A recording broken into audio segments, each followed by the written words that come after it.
안녕하십니까. 알파스트리트 파트너스입니다. 2026년 5월 26일 화요일 마감 시장 보겠습니다. 코스피 지수가 2.5% 올라서 8047로 마감을 했습니다. 네, 8000대 안착을 하는 코스피입니다. 오늘 장중 고점이 8131까지 오르면서 사상 최고가 또 경신을 했고요. 이번 조정이 저번보다는 확실히 좀 얕네요. 네, 저번에 이제 이란 전쟁 때문에 이렇게 5천이 깨질 뻔한 적이 있었는데 이렇게 하락을 했다가 바로 이렇게 반등을 했고요.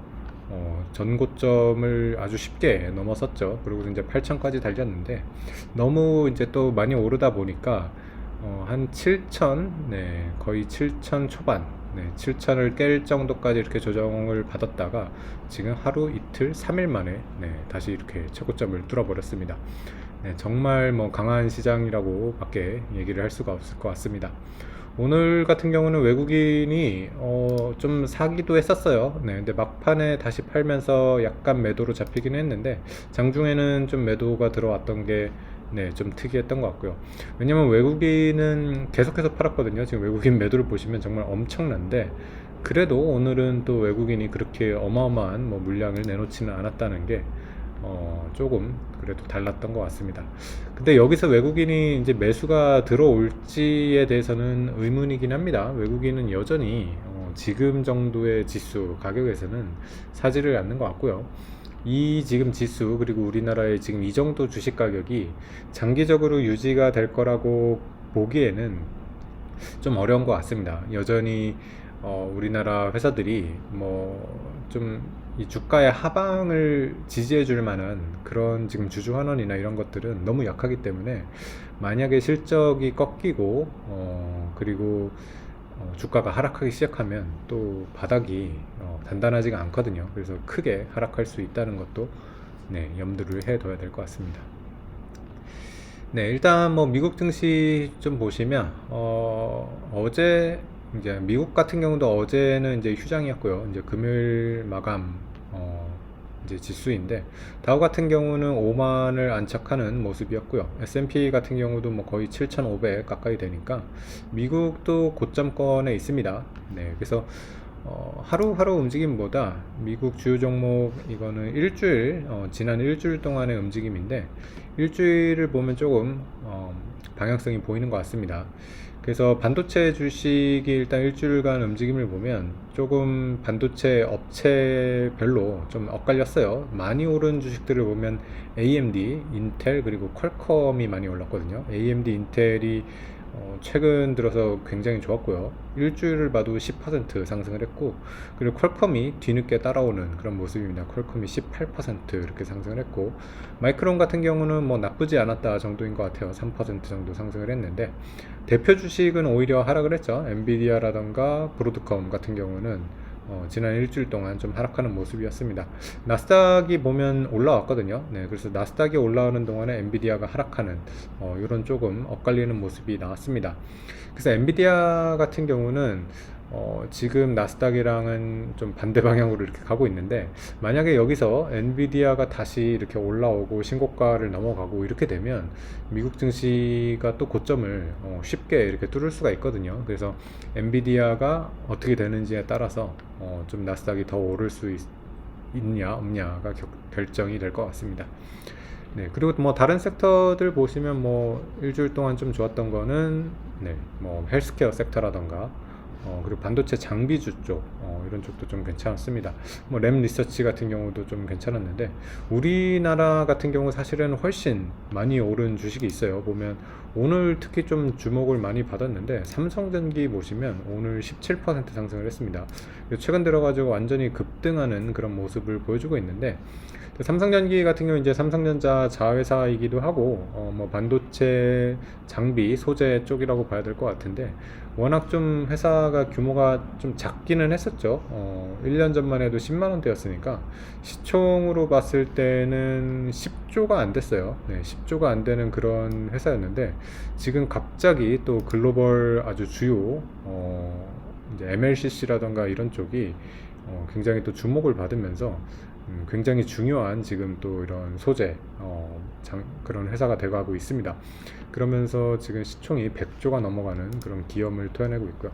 그래서 굉장히 지금 상승률로는 국내 주식에서 가장 높은 지금 그런 모습을 보여주고 있습니다. 네. 그래서 오늘 증시 같은 경우는 뭐 코스피 2% 넘게 올랐으니까 적게 오른 건 아니긴 한데 조금 그 상승 종목 자체는 오늘도 그렇게 많지는 않았던 것 같습니다. 네, 보면 상승이 200 종목대거든요. 네, 하락이 600 종목개가 넘어서 하락하는 종목이 더 많았고요. 일부 종목에 이렇게 쏠렸다고 볼 수가 있겠는데 여전히 뭐 우리 증시 같은 경우는 반도체가 중심으로 오르고 있습니다. 삼성전자가 2% 상승했고요. 하이닉스가 5.7%, 그리고 삼성전기가 17%, 네, 이렇게 상승을 하면서 일단 반도체 관련 주식들이 좋았고, 그리고 뭐 현대차 같은 경우도 그래도 조금 따라가기는 해요. 현대차도 5% 상승을 했고요.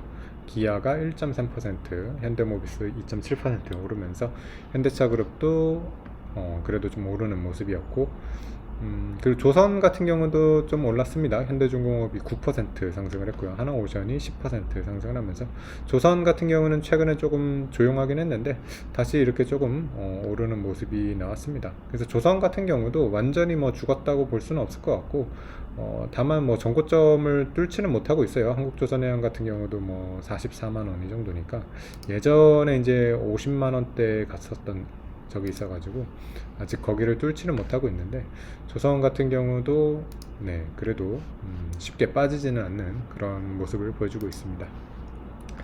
네, 다른 지표들 보시면 일단은 이렇게 지금 글로벌 증시가 좀 반등을 했던 이유가 이란 이 전쟁에 대해서 조금 그래도 종전 가능성을 높게 보고 있는 것 같고요.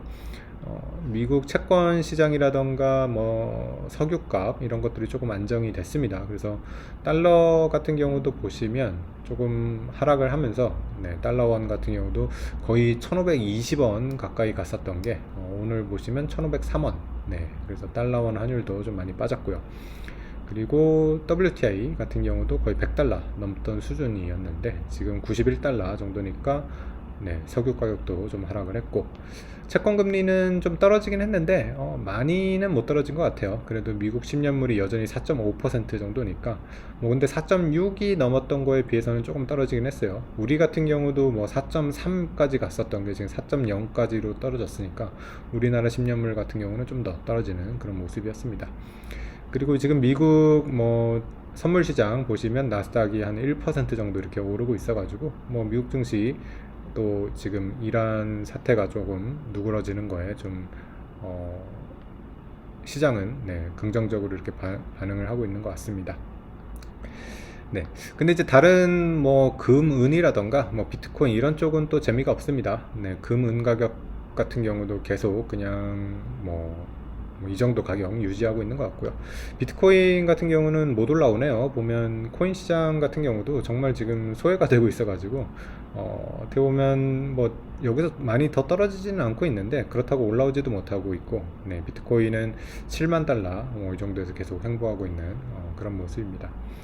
네, 그래서 뭐 미국 선물 시장 지금 오르고 있는 걸 봤을 때는 미국도 고점을 뚫을 것 같기는 하거든요. 네, 그래서 지금 가격 부담은 계속해서 있기는 한데 약간 유동성이나 이런 것들로 인해 가지고 계속해서 좀 주가가 밀어 올라가는 느낌은 있어요. 지금 우리나라 같은 경우도 그렇고 일본도 그렇고 지금 각국 정부에서 돈을 상당히 많이 풀고 있거든요. 특히 이란 전쟁 때문에 이런 지원금 같은 것들이 굉장히 많이 풀렸다고 합니다. 이게 전 세계적으로 뭐 한 300조 이상 풀렸다고 그러는데 우리도 고유가 지원금이 있었고요. 그리고 일본 같은 경우도 뭐 그런 쪽에 이제 보조금 같은 것들이 계속해서 풀리다 보니까 원화랑 엔화도 좀 계속해서 좀 약세, 전체적으로 봤을 때는 약세인 흐름인 것 같고요.